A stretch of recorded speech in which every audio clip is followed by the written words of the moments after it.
여러분 안녕하십니까? 김홍기 목사입니다. 오늘은 4.15 총선이 우리의 마지막 자유선거가 될지도 모른다, 이런 제목으로 말씀드리겠습니다. 지난 4월 7일 전직 외교관들의 모임인 나라사랑 전직 외교관이 대국민 호소문을 발표했습니다. 오늘 제가 그것을 낭독해 드리려고 합니다. 왼쪽의 사진은 전 주 러시아 이재춘 대사입니다. 그럼 시작하겠습니다. 첫째, 이번 총선의 중요성. 오는 4.15 국회의원 총선거는 헌법에 명기된 자유민주주의 체제를 수호할 수 있을지 아닐지를 판가름하는 중차대한 선거가 될 것입니다.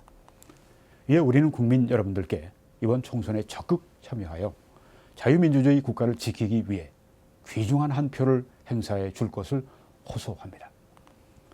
이번 총선 결과 자유주의 세력이 패배한다면 이번 총선이 우리의 마지막 자유선거가 될지도 모릅니다. 두 번째, 전체주의적 사회주의 체제로 가는 길을 막아야 합니다.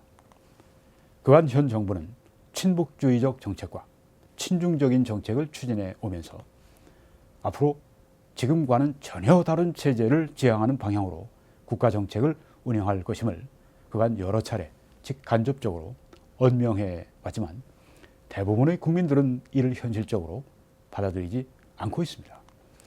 우리는 과거 외교 일선에서 국민들이 잘 느끼지 못하는 절차를 차근차근 밟아 공산화되어가는 국가들을 직접 목격했습니다. 이러한 과정에서 많은 사람들은 설마 그렇게 될까 하고 방심을 하였으며 결국 자신들도 모르는 사이에 더 이상 돌이킬 수 없는 지경으로 빠져들게 되었던 사실을 잘 기억하고 있습니다. 우리는 이러한 상황을 절대 용납해서는 안 되며 사전 예방할 수 있는 힘을 가지고 있는 지금 이 시점에서 이를 방지하도록 전력을 경주해야 할 것입니다. 이번 총선이 바로 그러한 행동을 할 절호의 기회입니다. 세 번째, 현 정권의 실정. 현 정부는 취임 이후 감정적이고 반헌법적인 친북주의 정책을 끊임없이 추진해 오면서 북한에 대해 일방적으로 구애를 해왔으나 북핵 폐기 등 핵심적인 문제에서는 아무런 실질적인 성과를 이루어내지 못했습니다. 문 정부는 친북주의와 더불어 친중주의 외교 정책을 꾸준히 추진해 옴으로써 우리 외교 안보의 근간인 한미동맹에 균열을 내기 시작했으며 이를 지원하는 한일 관계에서도 시대착오적인 반일주의를 내세우면서 우리의 대외 정책에 심각한 문제를 야기해 오고 있습니다. 경제 분야에서도 현 정부는 전혀 정당화될 수 없는 탈원전 정책을 추진해 오면서 세계 최고의 원전 기술 보유국의 하나인 대한민국을 이들 원전 선진국들 대열에서 이탈시켜 우리의 원전 관련 산업이 붕괴하는 등 많은 부작용을 초래하고 있습니다. 이와 함께 소득주도 성장이라는 허구적인 정책을 시행하여 소상공인들 등 경제적 약자들에게 치명상을 입혀 회복이 불가능하게 만들었습니다. 이런 사정에도 불구하고 문재인 정부는 이들 정책을 여전히 고수함으로써 점점 더 경제를 수렁에 빠져들게 하고 있습니다. 우리는 이번 총선에서 현 정부가 더 이상 이러한 정책들을 계속하지 못하도록 해야 할 전 국민적인 임무를 가지고 있습니다. 네 번째, 우리에게 닥칠지 모를 위기 상황. 우리가 만일 이번 총선에서 굴복한다면 그 결과는 다음과 같은 상황이 될 수도 있을 것입니다.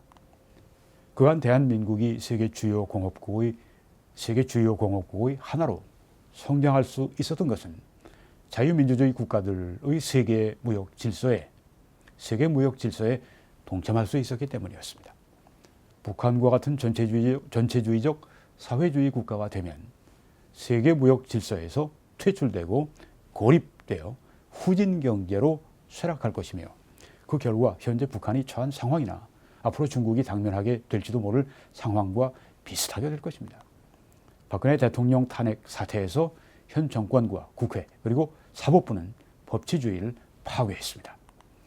이에 더해 현 정권은 언론을 완전히 장악해 자유민주주의가 크게 훼손된 상황이므로 이번 총선에서 또다시 여당이 다수 의석을 확보하게 된다면 이것은 뒤따를 헌법 개정, 토지 등 생산수단의 국유화 등 절차를 밟아 본격적으로 전체주의적 사회주의 체제 및 친북 연방주의 수립에 박차를 가하게 되는 결과를 가져올 것입니다. 우리는 이러한 상황의 도래를 결코 좌시할 수 없으며 이를 추진하려는 세력을 이번 총선에서 반드시 심판해야 할 것입니다. 다섯 번째, 코로나 바이러스 사태. 이번 코로나 바이러스 사태에서 현 정부는 초기에 감염 원인 중국인들의 입국을 막지 못한 결정적인 실수를 했습니다. 이런 실수에도 불구하고 우리 의료진들의 헌신적인 노력과 지난 40여 년간 과거 정부에서 훌륭하게 구축해 왔던 우리의 선진적인 의료 체계 덕분으로 그나마 피해를 줄여 나가고 있습니다. 현 정부는 이러한 결과를 자신들의 공적으로 포장해서 국민들을 호도하고 있습니다. 문재인 정부는 우리나라의 의료 체계가 이렇게 훌륭하게 자리 잡아 이번 사태를 잘 대처하고 있는 사실을 접할 때 그 의료 체계를 만든 사람들이 누구였는지를 먼저 생각하고 지금이라도 이에 대해 감사해야 할 것입니다. 여섯 번째, 또 하나의 사상전쟁 선상에 있다. 해방 후 우리는 치열한 좌우 사상전쟁을 치러야 했습니다.